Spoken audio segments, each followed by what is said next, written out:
আমি যেখানে দাঁড়িয়ে আছি এইটা হচ্ছে বাংলাদেশ। বাংলাদেশ কুমিল্লা ফকিরবাজার নামক একটা জায়গা। আমি এই যে আমার পিছনে আপনারা যেটা দেখবেন, জাস্ট ওই যে পিছনে আপনারা যে পাড়াটা দেখছেন, যে গ্রামটা দেখছেন, এটাই হচ্ছে ভারত।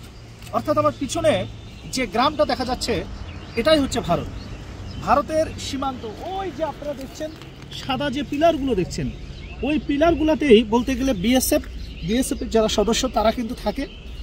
এক পর্যায়ে ওখান থেকে পাখির মতো গুলি করে আমাদের বাংলাদেশের মানুষকে তারা হত্যা করে। অসংখ্য মানুষ প্রাণ দিয়েছে এই বিএসএফের গুলিতে। তারা বলতে গেলে এক প্রকারের অন্যায়ভাবে বাংলাদেশের মানুষকে তারা পাখির মতো গুলি করে তারা হত্যা করে। বাংলাদেশের মানুষের সাথে বাংলাদেশের মানুষকে হত্যা করা, এটা হচ্ছে তাদের নিত্য প্রয়োজনীয় মানে নিত্যদিনের একটা কাজ। আপনারা দেখছেন এটাই হচ্ছে সেই ভারত, যদিও একটু দূরে, তবে আমি এখান থেকে খুব ভালোভাবে স্পষ্ট দেখতে পাচ্ছি।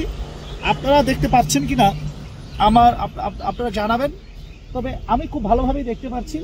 জাস্ট ওই যে সাদা যে পিলার, এটাই হচ্ছে ভারতের, এটা আসাম প্রদেশ।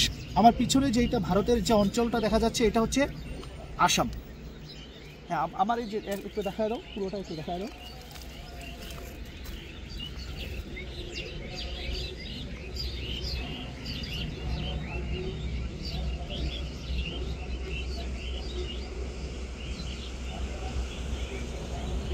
না কথা বলে